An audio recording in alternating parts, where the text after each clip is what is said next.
Assalamu alaikum class. Today we discuss the activity number 11 of class 7 science and the question is identify and explain the given diagram. पहले आपने identify करना है और फिर आपने explanation देनी है कि इस डायग्राम में क्या है।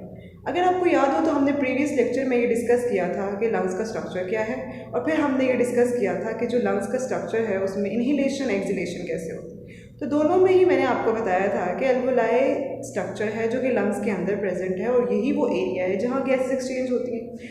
मीन्स के एल्वोलाई को सराउंड किया होता है ब्लड कैपिलरीज ने और जो एल्वोलाई होते हैं उनकी मेम्ब्रेन क्या होती है, थिन मेम्ब्रेन होती है। ब्लड कैपिलरीज भी बहुत ज़्यादा माइन्यूट होती हैं और उनकी मेम्ब्रेन भी थिन है। अगर आप देखें तो ऑक्सीजन एल्वोलाई से मूव करता है टुवर्ड द ब्लड कैपिलरीज और carbon dioxide toward the blood capillaries से मूव करता है टुवर्ड द एल्वोलाई। ये जो एक्सचेंज ऑफ गैसेस होती हैं एल्वोलाई के अंदर ये सिंपल डिफ्यूजन से होती हैं। और डिफ्यूजन क्या है? डिफ्यूजन एक मूवमेंट ऑफ द मॉलिक्यूल है from the high concentration to the low concentration. मतलब फ़र्ज़ करेंगे ये कार्बन डाइऑक्साइड यहाँ पे ज़्यादा है ना ब्लड कैपिलरीज में, तो वो यहाँ से मूव करेंगे क्योंकि यहाँ ज़्यादा है तो यहाँ से मूव करेंगे। जहाँ कम है और कम कहाँ है? एल्वोलाई के अंदर। ऑक्सीजन ज़्यादा कहाँ है? एल्वोलाई के अंदर। वो मूव करेगा ब्लड कैपिलरीज में, तो ब्लड कैपिलरीज में क्या चीज़ ज़्यादा हो जाएगी? ऑक्सीजन आने के बाद ज़्यादा हो जाएगी। तो वो कहते हैं कि एल्वोलाई जो है वो ऑक्सीजन के मॉलिक्यूल को मूव कराती है ब्लड में और आपको पता है कि ब्लड फिर पूरी बॉडी में जो है वो ट्रांसपोर्ट होता है, ठीक है। और पूरी बॉडी से कार्बन डाइऑक्साइड जो है वो टूवर्ड मूव करता है एल्वोलस और फिर एल्वोलस के थ्रू जो है वो आप एक्सहेल आउट करते हो अपने नोज से। इस पूरे प्रोसेस से क्या होता है? इस पूरे प्रोसेस की वजह से ऑक्सीजन पूरी बॉडी में ट्रांसपोर्ट होती है और पूरी बॉडी से कार्बन डाइऑक्साइड जो है वो बॉडी से रिलीज आउट होती है। बच्चों, आपके पास एक ब्लैंक बॉक्स है और उसके साथ नीचे कुछ स्पेस दी हुई है। तो आपने इस बॉक्स के अंदर, इस ब्लैंक बॉक्स के अंदर आपने एक एटम की डायग्राम बनानी है और नीचे जो लाइंस गिवन है उसमें इनको एक्सप्लेन करना है। तो इस बॉक्स के अंदर आप देखें, आपको एक एटम क्योंकि बनाना है तो इसलिए आपने उस एटम के दरमियान में न्यूक्लियस को ड्रा करना है और उसके बाद उसमें प्रोटॉन का नंबर और साथ साथ न्यूट्रॉन का नंबर जो है वो मेंशन करना है। जैसे फॉर एग्ज़ाम्पल मैंने यहाँ पे डायग्राम में ऑक्सीजन का एटम बनाया है, तो ऑक्सीजन के एटम में प्रोटॉन 8 होते हैं और न्यूट्रॉन भी 8 होते हैं। इसी तरह फर्स्ट शेल ड्रॉ करेंगे क्योंकि इसमें 8 इलेक्ट्रॉन होते हैं, इसका एटॉमिक नंबर 8 है, तो 8 इलेक्ट्रॉन्स बनाएंगे। तो आपके पास कितने हो गए यहाँ पे? फर्स्ट शेल में 2 इलेक्ट्रॉन्स और सेकेंड शेल में आपके पास 6 इलेक्ट्रॉन्स, तो टोटल हो गए 8 इलेक्ट्रॉन्स। अब इसको आपने नीचे लाइंस में एक्सप्लेन करना है। एक्सप्लेन कैसे करना है आपने कि आपने जो अपना एटम ड्रॉ किया है, जो भी एटम आपने ड्रॉ किया है उसके अंदर आपने उसको एक्सप्लेन करना है, उसके number of electron, number of neutron, number of proton को एक्सप्लेन करना है, ठीक है। जैसे फॉर एग्ज़ाम्पल यहाँ पे मैंने क्योंकि ऑक्सीजन ड्रॉ किया तो आपको मैंने यहाँ एक्सप्लेनेशन में एग्जाम्पल के तौर पे दिखाया है कि आप एक्सप्लेन करेंगे इसके अंदर नंबर ऑफ़ प्रोटॉन 8 हैं, नंबर ऑफ़ न्यूट्रॉन 8 हैं और क्योंकि ये न्यूक्लियस के अंदर नंबर ऑफ़ प्रोटॉन भी 8 हैं, नंबर ऑफ़ न्यूट्रॉन भी 8 हैं, तो 8 + 8 कितने हो गए? 16। देयरफॉर उसका मास नंबर क्या है? 16। इसी तरह आपके जो इस एटम के अंदर देखें आपको 8 इलेक्ट्रॉन्स नज़र आ रहे हैं, तो 8 इलेक्ट्रॉन्स का मतलब ये हुआ कि इसके आप लिखेंगे कि इसके अंदर 8 इलेक्ट्रॉन्स हैं और इसका मतलब ये है कि इसका एटॉमिक नंबर क्या है? 8। तो 8 एटॉमिक नंबर हुआ, that means atomic number is 8, mass number is 16। तो वो एटम जिसका एटॉमिक नंबर 8 और मास नंबर 16 होता है उस एलिमेंट को हम ऑक्सीजन कहते हैं। 13 and the question is draw the label diagram of human digestive system। ये गिवन है हमारे पास ह्यूमन डाइजेस्टिव सिस्टम, इसको हमने लेबल किया फ्रॉम A to H। अगर आप देखें तो स्टार्ट हो रहा है ये माउथ से और ये एंड हो रहा है एनस पे। हम इन सब जितने भी पार्ट्स दिए गए हैं इन सब के फंक्शन डिस्कस करेंगे। Firstly we discuss the mouth. You know very well that mouth contain tongue and teeth. Tongue का फंक्शन ये है कि वो टेस्ट करता है और टीथ का फंक्शन ये है कि जो भी हम फूड पार्टिकल्स खाते हैं उसको स्मॉलेस्ट पार्टिकल में डिवाइड करता है। नाउ वी डिस्कस्ड कि सलाइवा भी माउथ में ही रिलीज होता है और इसका फंक्शन ये है कि इसके अंदर एक एंजाइम होता है which are known as salivary amylase. और सलाइवरी अमाइलेज क्या करता है कि फूड के अंदर जो कार्बोहाइड्रेट होती है उसको डाइजेस्ट करता है, यानी कि डाइजेशन जो है वो माउथ से स्टार्ट हो जाती है। The next is option B which is the oesophagus. Oesophagus की ट्यूब में कुछ भी नहीं होता, सिर्फ क्या होता है कि ये स्वेलिंग प्रोसेस करता है, ये जो आपने फूड खाया उसे स्टमक तक पहुंचाता है, कोई डाइजेशन का प्रोसेस यहाँ नहीं होता। Now the D is the stomach. Stomach के अंदर की वॉल के अंदर गैस्ट्रिक ग्लैंड्स होते हैं और गैस्ट्रिक ग्लैंड जो है वो क्या रिलीज करता है, juice which contain the pepsin and the HCl। HCl क्या करता है कि किल करता है बैक्टीरियाज को, और जो पेप्सिन है वो क्या करता है, जो आपने फूड पार्टिकल खाए हैं उसके अंदर अगर प्रोटीन प्रेजेंट है तो उसको वो ब्रेक डाउन करता है स्मॉलेस्ट पार्ट। फूड जो है स्टमक के अंदर जब डाइजेस्ट का प्रोसेस कंप्लीट हो जाता है तो वो एक लिक्विड मटेरियल बनाता है which are known as a chyme, और वो मूव करता है toward the small intestine. And the small intestine के अंदर डाइजेशन का प्रोसेस कंप्लीट होने के बाद एब्जॉर्प्शन होती है। इसको हेल्प करते हैं लिवर और पैनक्रियाज। लिवर क्या करता है, वो बाइल बनाता है, और बाइल जो है वो जो फैट्स के फैट्स होते हैं उसको ड्रॉपलेट पे कन्वर्ट करता है, मतलब फैट के जो बड़े बड़े मॉलिक्यूल्स होते हैं उन्हें कन्वर्ट करता है छोटे छोटे ड्रॉपलेट्स के अंदर, और इस प्रोसेस को कहते हैं emulsification. Pancreas pancreatic juice release करता है, उसके अंदर बहुत सारे एंजाइम होते हैं जैसे कि अमाइलेज, जैसे कि प्रोटीएज और जैसे कि लाइपेज, और इन तीनों का काम ये होता है कि हमारे फूड पार्टिकल को ब्रेक डाउन करते हैं। और एब्जॉर्प्शन ऐसे होती है कि इसको सराउंड किया होता है कैपिलरीज ने, तो माइन्यूट कैपिलरीज इससे मॉलिक्यूल मूव करते हैं कैपिलरीज के पास और फिर वो पूरी बॉडी के अंदर ब्लड के थ्रू ट्रांसपोर्ट करता है। Now the large intestine, undigested food particle large intestine में जाता है, वहाँ पर उससे मज़ीद वाटर और आयंस एब्जॉर्ब हो जाते हैं।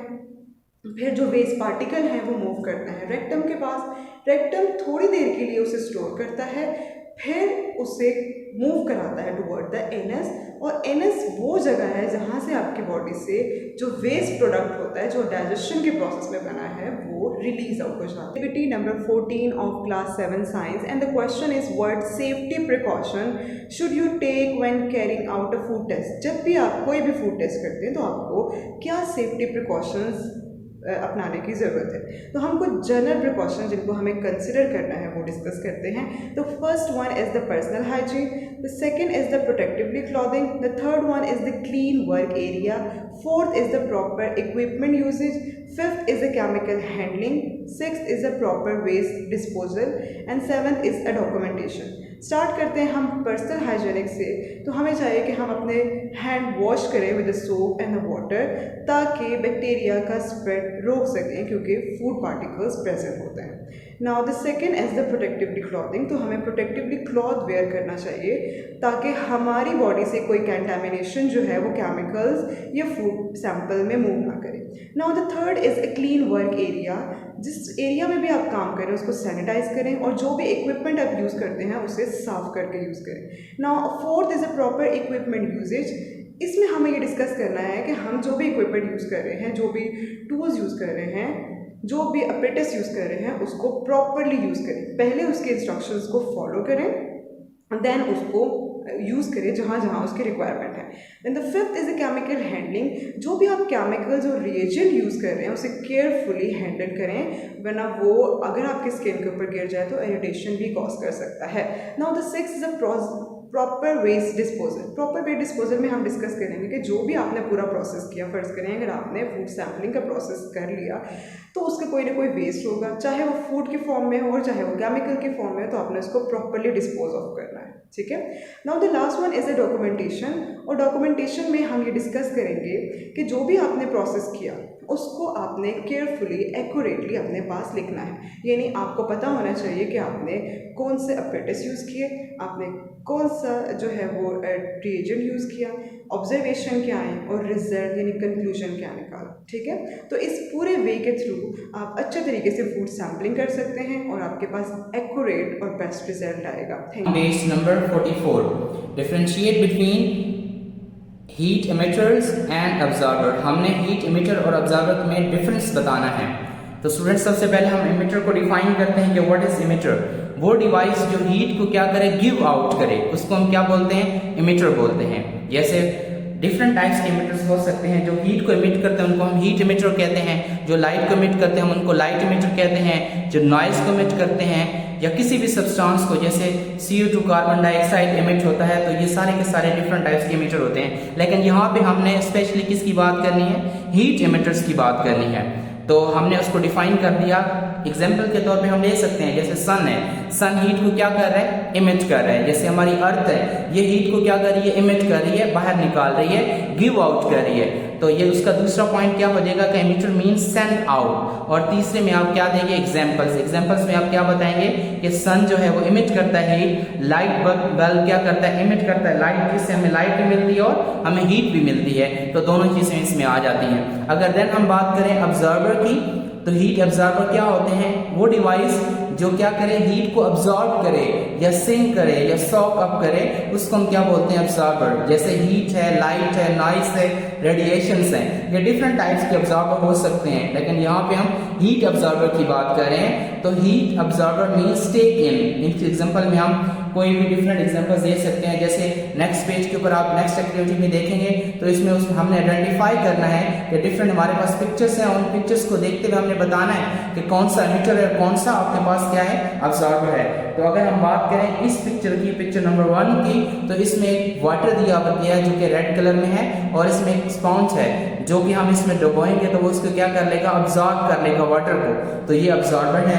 नेक्स्ट अगर हम देखें तो अर्थ की बात हो रही है, अर्थ में से हीट बाहर निकल रही है, तो इसका मतलब क्या है कि ये हीट एमिटर है। देन अगर हम नेक्स्ट पेज पे जाएं स्टूडेंट्स, तो हमारे पास क्या आती है, फिगर नंबर 3 में हमारे पास आता है, एक हमें फिगर बताई गई है, उसमें एक लाइट इंसिडेंट हो रही है और एक रिफ्लेक्ट हो रही है। तो मींस लाइट का एक मीडियम से आना, दूसरे मीडियम में टकरा के वापस चले जाना, ये क्या है, रिफ्लेक्शन। तो बेसिकली ये क्या हो रहा है, इमिटर हो रहा है। ये इमिटर की एग्जांपल है।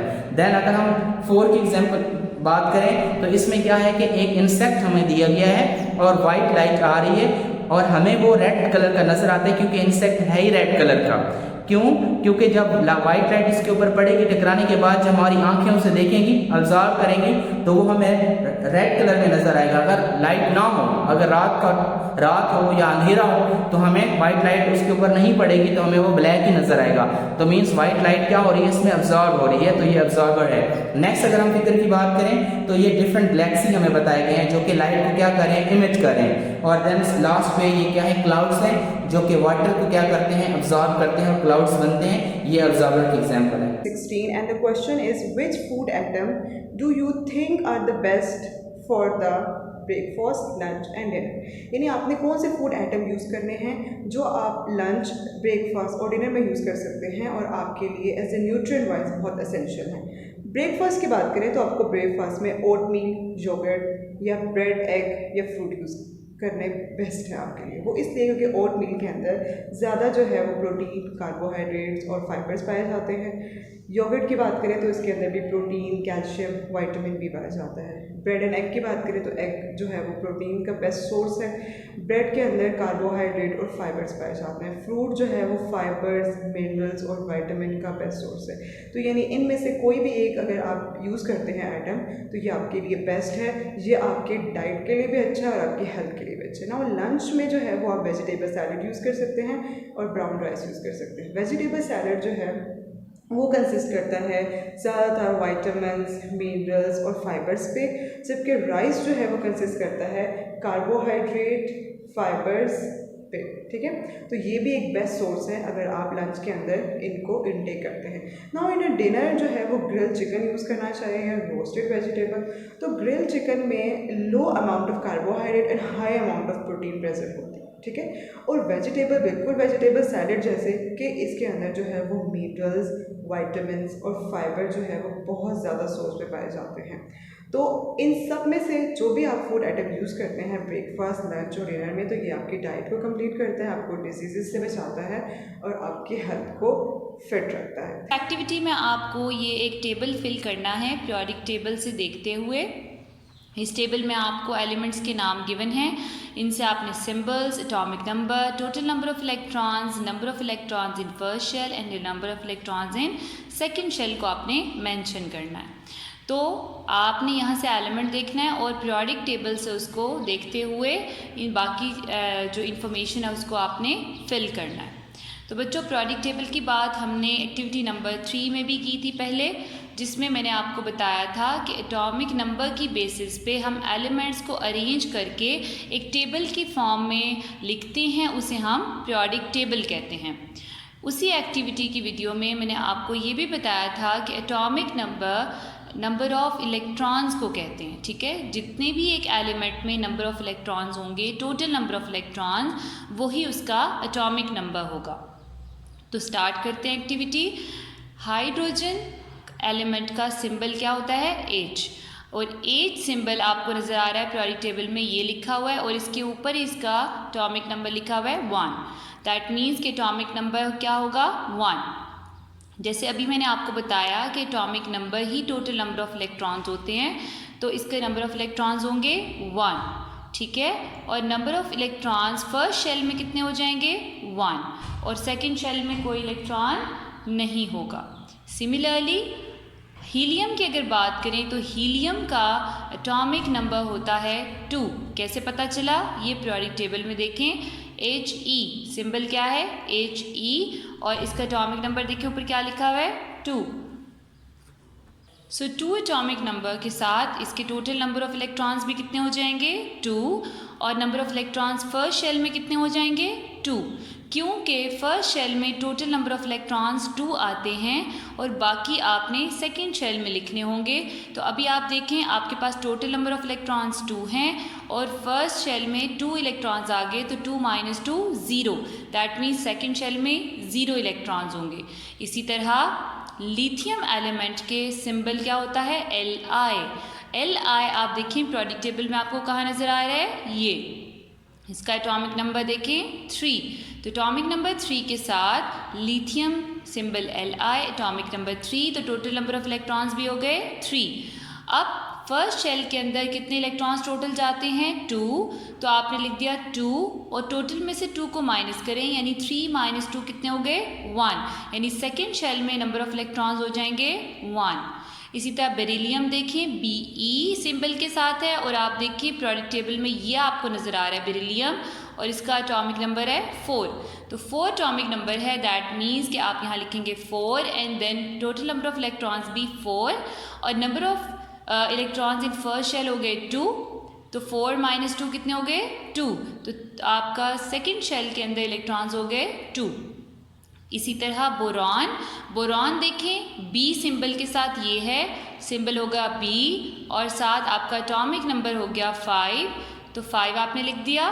देन आपने टोटल नंबर ऑफ़ इलेक्ट्रॉन्स भी 5 लिख दें, और उसके बाद आपने number of electrons in first shell कितने हो जाएंगे? 2, और 5 - 2 हो गए 3। दैट मीन्स सेकंड शेल में 3 इलेक्ट्रॉन्स हो जाएंगे। फिर कार्बन देखें, कार्बन सिंबल C होता है, लिखेंगे आप यहाँ C। उसके बाद एटॉमिक नंबर देखें, C कार्बन कितना है एटॉमिक नंबर? 6, तो आपने यहाँ एटॉमिक नंबर लिख दिया 6, और उसके बाद आपने नंबर ऑफ़ इलेक्ट्रॉन्स लिख दिए 6। फिर आपने फर्स्ट शेल के इलेक्ट्रॉन्स देखने हैं कितने होंगे? 2, तो 6 - 2 देखें कितने होंगे? 4, तो आपके सेकंड शेल में इलेक्ट्रॉन्स हो गए 4। इसी तरह नाइट्रोजन का सिंबल होता है N, कैपिटल N, और कैपिटल N आप देखें कहाँ लिखा हुआ है? ये, तो आप देखें इसका एटॉमिक नंबर है 7। आपने एटॉमिक नंबर लिखा 7, टोटल नंबर ऑफ़ इलेक्ट्रॉन्स लिख दिए 7, और number of shells in first shell में नंबर ऑफ़ इलेक्ट्रॉन्स देखें तो कितने हो गए? 2, 7 - 2 कितने हो गए? 5, तो सेकंड शेल में कितने हो गए? 5 इलेक्ट्रॉन्स।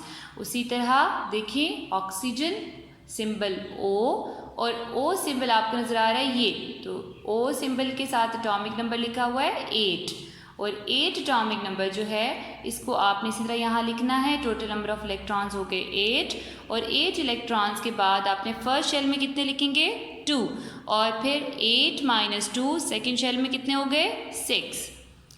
सिमिलरली फ्लोरीन देखें, फ्लोरीन का सिंबल F होता है, F आपको नज़र आ रहा है ये, एटॉमिक नंबर हो गया 9, तो 9 एटॉमिक नंबर। उसके बाद आपने टोटल नंबर ऑफ इलेक्ट्रॉन्स भी लिख दिए 9, number of electrons in first shell हो गए 2, 9 माइनस 2 कितने होते हैं 5, तो सेकेंड शेल में कितने इलेक्ट्रॉन हो गए 5। फिर देखें आपके पास है नियॉन, नियॉन का सिंबल होता है Ne, capital N and small e। Atomic number क्या हो जाएगा इसका, यहाँ से देखें नियॉन 10, तो 10 atomic number, total number of electrons भी हो गए 10 और number of electrons in first shell हो गए 2, तो 10 माइनस 2 कितने हो गए 8, तो सेकेंड शेल में कितने इलेक्ट्रॉन्स हैं 8। लास्ट देखिए मैग्नीशियम, मैग्नीशियम Mg सिंबल के साथ होता है, capital M and small g, और Mg आप देखें ये आपको नज़र आ रहा है और Mg का एटॉमिक नंबर लिखा हुआ है 12, तो आप लिखेंगे atomic number 12, number of electrons 12, number of electrons in first shell 2, 12 minus 2 is equals to 10, तो आपके पास सेकेंड शेल में इलेक्ट्रॉन्स हो गए 10। 17.1 के बारे में बात करेंगे। इस एक्टिविटी में आपको डिफरेंट स्पेसेस गिवन हैं, इनके अंदर आपने एलिमेंट्स की स्ट्रक्चरल डायग्राम्स बनानी है, एलिमेंट्स को ड्रॉ करना है। तो इसमें आपको 4 एलिमेंट्स ड्रॉ करने हैं, सल्फ़र, नाइट्रोजन, हाइड्रोजन और ऑक्सीजन। इनको ड्रॉ करने से पहले आपको पीरियोडिक टेबल में, जिस पीरियोडिक टेबल को हमने लास्ट एक्टिविटी नंबर 3 में भी और एक्टिविटी नंबर 17 में भी यूज़ किया है, उसी पीरियोडिक टेबल को हम आज भी यूज़ करेंगे। सबसे पहले आपने सल्फ़र को पीरियोडिक टेबल में देखना है। देखें सल्फ़र सिंबल S के साथ ये पीरियोडिक टेबल में मेंशन है, S सिंबल। इसका एटॉमिक नंबर 16 आपको नज़र आ रहा है, 16 एटॉमिक नंबर है, दैट मीन्स इसमें 16 इलेक्ट्रॉन्स होंगे। तो 16 इलेक्ट्रॉन्स आपने यहाँ पे ड्रॉ करने हैं। तो आप देखें सबसे पहले आपने फर्स्ट शेल के अंदर 2 इलेक्ट्रॉन्स बनाने हैं, सेकेंड शेल में आपने 8 इलेक्ट्रॉन्स बनाने हैं, क्योंकि फर्स्ट शेल में मैक्सिमम 2 इलेक्ट्रॉन्स जाते हैं और सेकेंड शेल में मैक्सिमम 8 इलेक्ट्रॉन्स आप ड्रॉ कर सकते हैं, या एलिमेंट के अंदर शेल के अंदर जो फर्स्ट शेल है उसमें 2 इलेक्ट्रॉन्स सबसे मैक्सिमम पे हो सकते हैं, इससे कम हो सकते हैं, इससे ज़्यादा नहीं होंगे। और सेकेंड शेल में भी इसी तरह 8 से कम हो सकते हैं, ज़्यादा नहीं हो सकते। अब क्योंकि हमने 16 बनाने हैं तो फर्स्ट में 2, सेकंड में 8, टोटल हो गए 10। जो बाकी रिमेनिंग 6 हैं उनको आप थर्ड शेल में ड्रॉ करेंगे, जैसे आपको डायग्राम में नज़र आ रहा है 2, 4, 6 electrons in the last shell. तो इस तरह से आपकी सल्फ़र की डायग्राम बन जाएगी। इसी तरह आपने सेकेंड जो डायग्राम बनानी है वो नाइट्रोजन की डायग्राम है। तो नाइट्रोजन को का जो सिंबल होता है वो होता है N। ये देखें N सिंबल पीरियोडिक टेबल में, इसका एटॉमिक नंबर है 7, इसका मतलब है इसमें 7 इलेक्ट्रॉन्स होंगे। तो आपने यहाँ पे इसी तरह जैसे आपको सल्फ़र नज़र आ रहा है, इसी तरह आपने दरमियान में प्लस साइन के साथ न्यूक्लियस, और उसके बाद फर्स्ट जो आपके पास होगा ऑर्बिट, उसके अंदर 2 इलेक्ट्रॉन्स, सेकेंड के अंदर आपके 5 इलेक्ट्रॉन्स हो जाएंगे। तो इस तरह टोटल 7 इलेक्ट्रॉन्स हो जाएंगे। क्लियर हो गया। फिर इसी तरह आपने हाइड्रोजन की डायग्राम यहाँ बनानी है। तो हाइड्रोजन आप देखें कहाँ पे आपको, ये आपको हाइड्रोजन नज़र आ रहा है इस सिंबल में H, हाइड्रोजन। तो इसका एटॉमिक नंबर क्या है 1, तो आपने H लिखा, एटॉमिक नंबर 1 लिख दिया। एटॉमिक नंबर 1 है, दैट मीन्स इसमें 1 इलेक्ट्रॉन है। तो आपने इसी तरह न्यूक्लियस बनाना है यहाँ पे, और उसके बाद फर्स्ट शेल ड्रॉ करेंगे जिसमें 1 इलेक्ट्रॉन आ जाएगा। ठीक हो गया।